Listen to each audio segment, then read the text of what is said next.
So,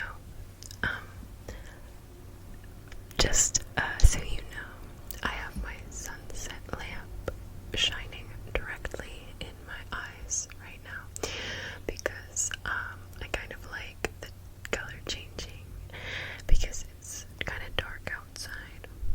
We're getting the June gloom out here, so I just thought this would be nice. Nice change of pace or something. I don't know. Today, I'm gonna talk about horror movies. Horror movies.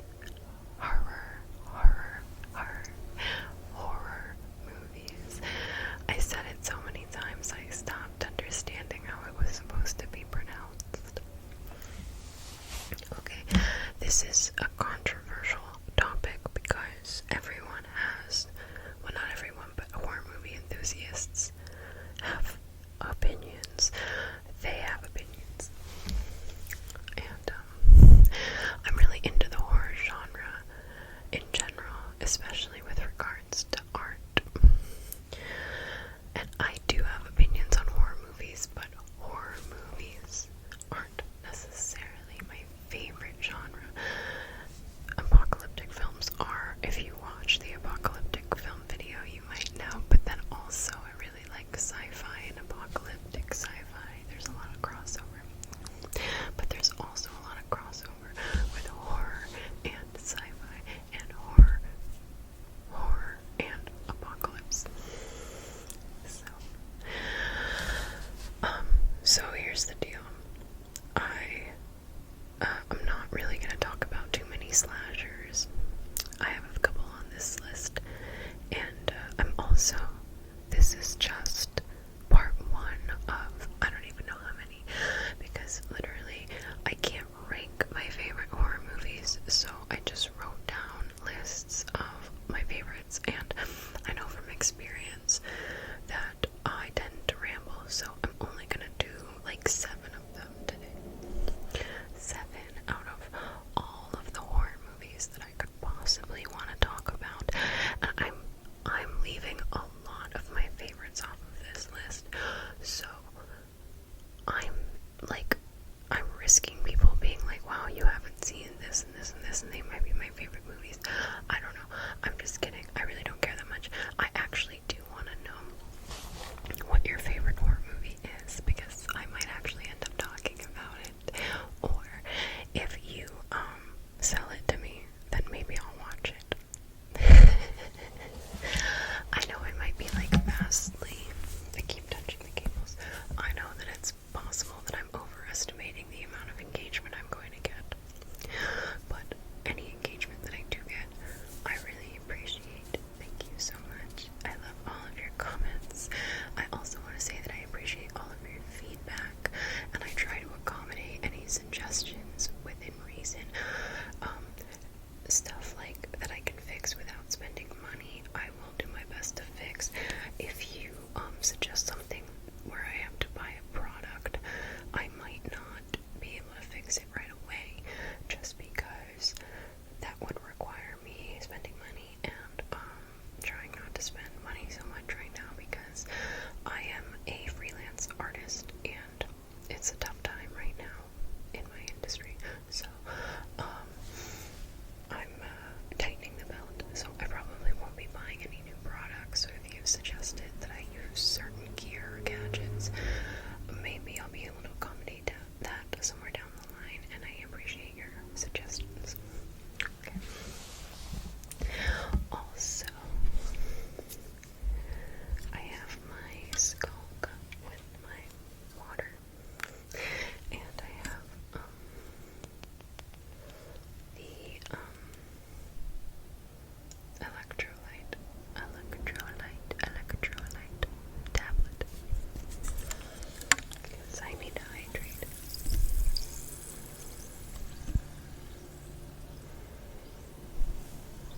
So, like I said, this is just like part one of many horror movie lists. Oh my god, part one of my favorite horror movie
this list in my phone of all of the alien movies that I want to talk about eventually, and I've even mentioned a few of them already in my apocalypse movie video. Today is, it's been an interesting one.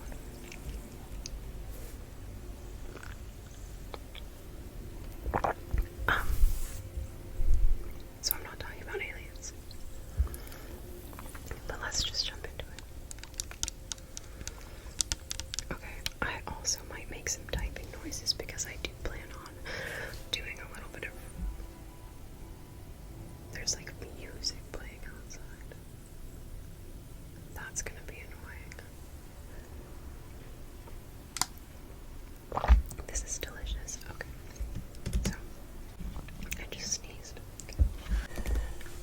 Okay, so unlike apocalyptic films, I did not do much academic research, or, I didn't really study. I really hope you guys can hear the music. My neighbor, I think, like, my neighbor in the building next door just decided to play very loud, weird, ambient music, so we're gonna deal with that. But I was saying before, all of that, nonsense started, that, I didn't study horror films in college, unlike, apocalypse and sci-fi, which I spent, like, entire semesters studying. I never studied horror films, but the first film on my list is one that I learned about in class because two other girls in my, I think it was film theory video, probably, something like that. They did their final presentation in that class on It Follows. It follows. It follows. It follows. It follows. First of all, I just want to say that the casting for this movie is so good. I don't know her name, so I just pulled it up on Google. It's Micah Monroe. She's born to be in that movie. Oh my god. I like It Follows because it's a little bit supernatural, but also very psychological. Kind of feels like a metaphor for, okay, hold on. Spoiler alert. I'm gonna be talking a little bit about some of the things that happen in the movies. I'm not gonna, like, give away anything significant plot-wise, but in It Follows, basically the thing that follows you around is passed through sexual contact, so it's like a really, really horrifying, scary STD, and the only way to get rid of it is to essentially curse someone else. So there's like a moral and ethical component, which I think is really cool. The It is pretty scary because it's pretty ambiguous what it is, And then I think my favorite part of It Follows is how unnerving the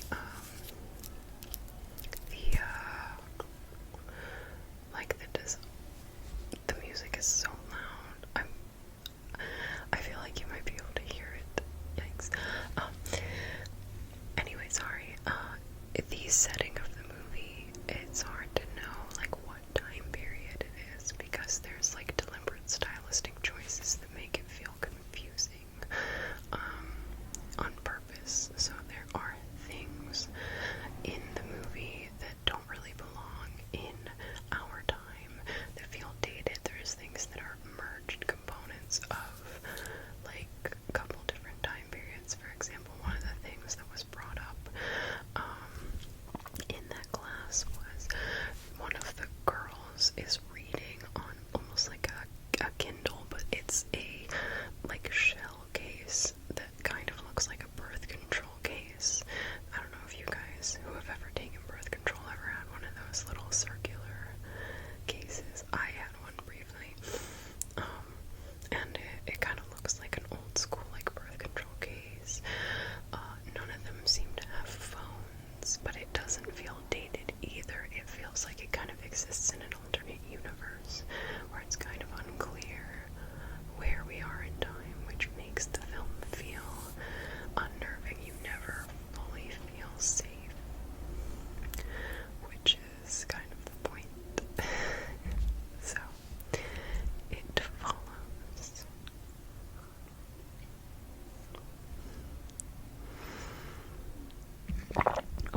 next one I do have to look up.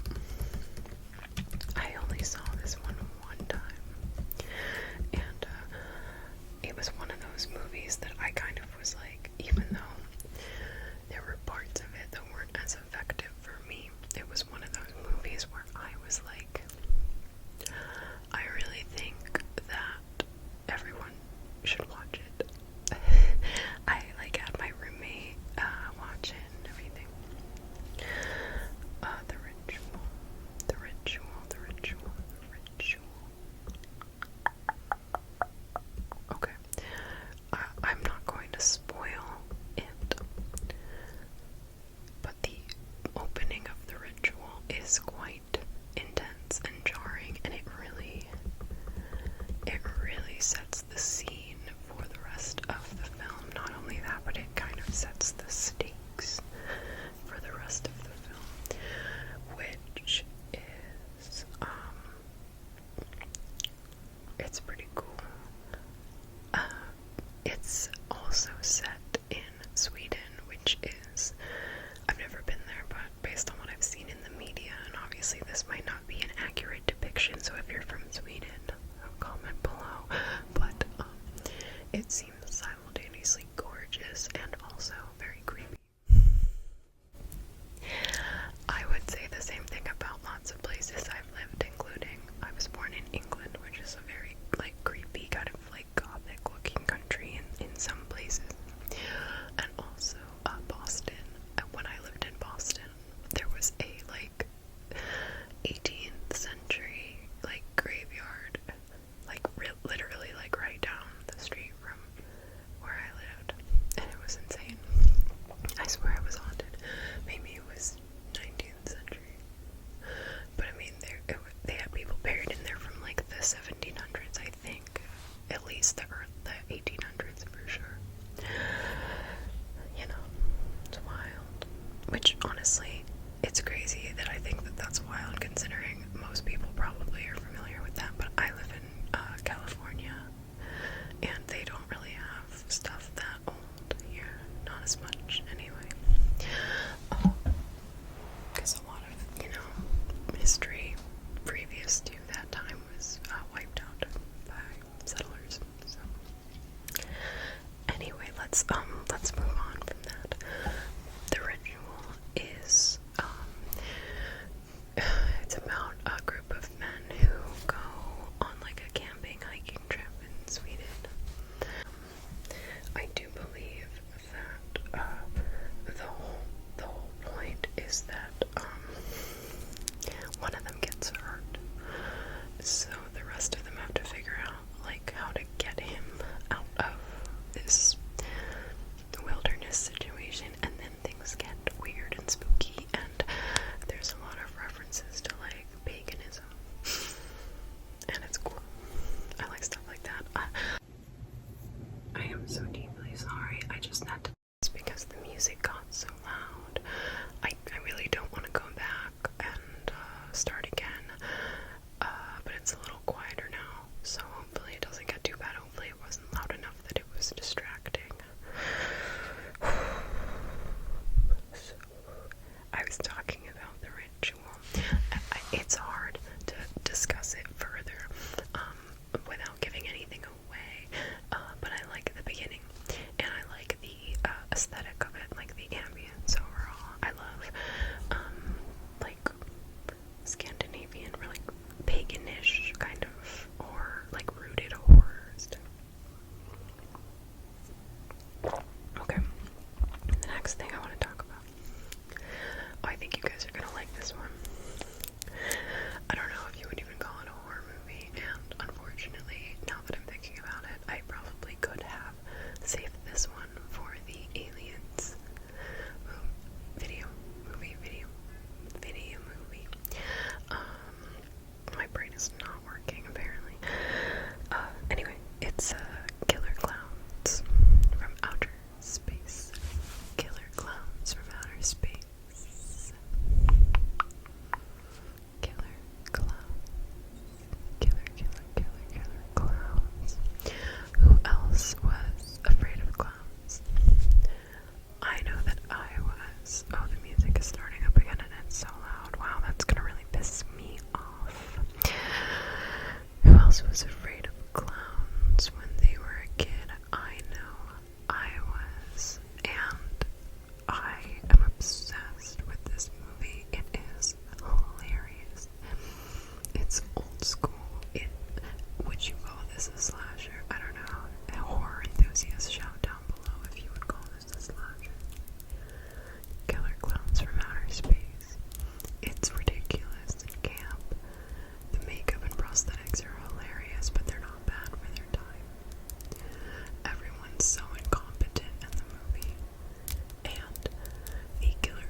Clowns maze at Universal Halloween Horror Nights, which, by the way, Halloween Horror Nights, I go religiously every year. There's not a year that I missed except for during COVID.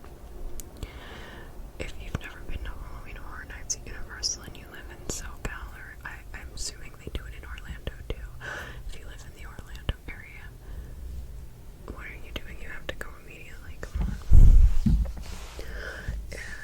There's been years where it's been a little bit of a miss, but there's been some great years. One of my favorite years of all time was, I think it was 2019, maybe, or no, 2018 actually. I think it was 2018.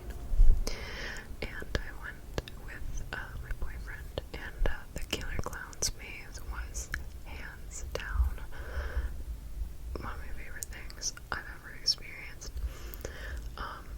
We stood in line for it twice. That was how good it was. And also, they did it again this past year here in Hollywood, but it wasn't as good because they moved it out of like the big warehouse. They had it in like one of the bigger lots, I guess. I don't know what they call them. I think they call them lots.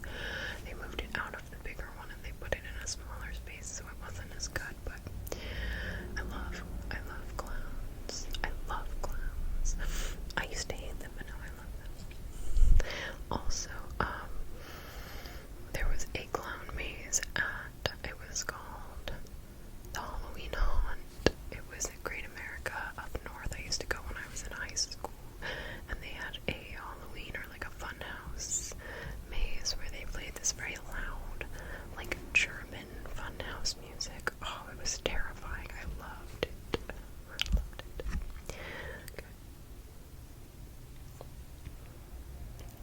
Okay, so we have to talk about Midsummer. Look, Midsummer is not a girl power movie, okay? So don't think that that's why I like it. Everyone in that movie, like, just, they do not deserve what they get. Well, none of the victims, which are all of the kids, including Florence and her boyfriend too. None of them deserve what happens to them.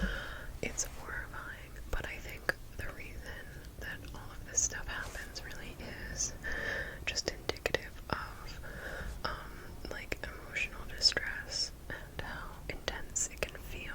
And also, I think it's really about how easy it would be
let's move on because I'm already rambling.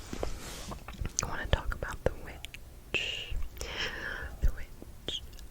If you saw my tattoo tour, or honestly, if you've seen like any of my other videos where I'm not wearing the sleeve, I have Black Phillip tattooed right there. The witch is, when I first saw it, I like didn't get it, and then I rewatched it and I was like, oh my god, I get it now. It's so good. It's also Anya Taylor-Joy, like years and years ago when she was like still a baby. She's so good in it. But it's about, I think they're a Puritan family, but let me look it up just so that I'm not saying anything completely wrong. Oh my god, a video that I tried to export like a week ago just exported finally. That's hilarious. That's funny.